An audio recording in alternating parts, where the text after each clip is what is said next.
Hi guys, this is Chris from 8 Footprints. Today we're going to be talking about some of the most crucial things to be added to Truckers of Europe 3. Before we start, please understand that these are just my opinions. You are highly welcome to share yours in the comments section below. Also, I haven't arranged them in any order. Let's get started now, shall we? Number 1. Pedestrians in towns. This might not be the most urgent, but we definitely need to see some pedestrians on the road, especially in towns and gas stations. This will make the game so enjoyable and a more real-life simulation. Even if the pedestrian will be invincible, such that we cannot hit them, it's okay with me. Most of Overlex games have this feature and it really lights up the game. Number 2. Pole stations on highways. Pole stations are features that don't usually miss in trucker freight bus simulator games. It really helps the player to interact with the road more often. It also helps the gamer to be more careful. It brings the air of unpredictability. This is because at one point you are moving at a speed of 130 kilometers per hour, the next, you are required to stop and pay at the pole. It also brings the sense that there is a government in the game that you pay the taxes to. Please leave a like before we continue. Thank you. Number 3.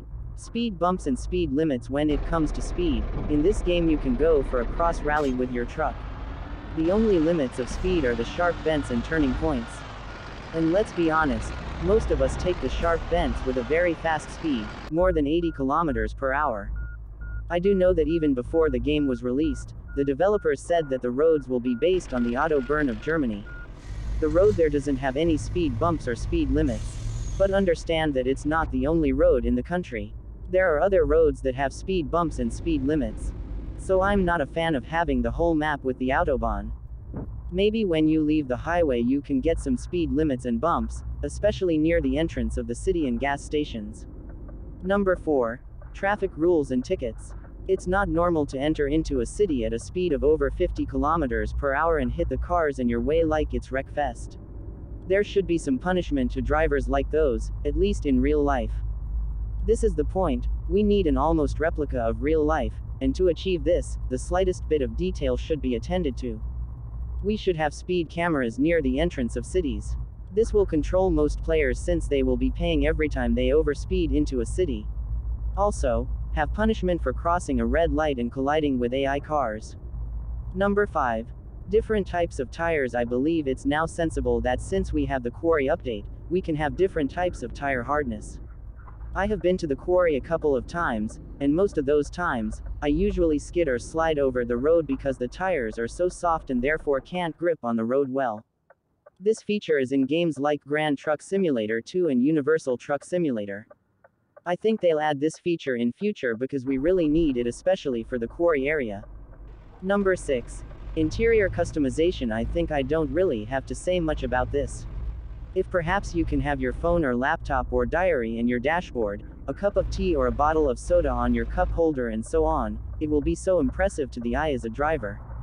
Some games have this feature such as Ultimate Truck Simulator and so on. Number 7. Damage systems. Let's be honest, this should have been on top of the list. I do understand that some people would have the game's damage system as it is, while others would rather have a real damage system. If you are one of these people, please leave a like. Thank you. I'll use an example of Grand Truck Simulator 2. To be honest, it is the most brilliant system there is in mobile gaming. From the fact that you have to change the oil and coolants by yourself, to the engine damage and the visible smoke and impact on the truck's body. You also get tire damage when they get worn out. I think the developers need to focus on this feature at least before the end of the year. Also, Universal Truck Simulator have these systems. Number 8. Police escort. In most games with special delivery, you get a police car escorting you to the delivery point.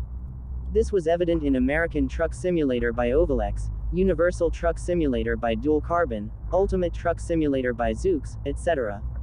So I think they should consider adding this to the game. It helps with realism. Number 9. Multiplayer mode. The most effective way to eliminate boredom in the game will be to include multiplayer modes in the game.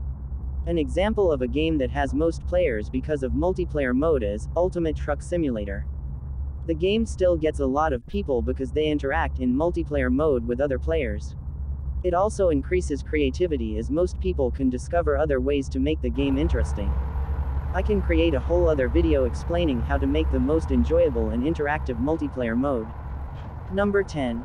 AI trucks. This might be the first well-established game without a truck in AI traffic. I don't know why, but I just feel like something is missing from the AI when I'm driving. It would be a great addition to the game to have the AI trucks. However, I don't consider this as crucial as other points above. So guys, this brings us to the end of this video. Please feel free to share your thoughts. Also, consider to subscribe and leave a like for this video. I'm Chris from 8 Footprints. Thanks for watching. Bye.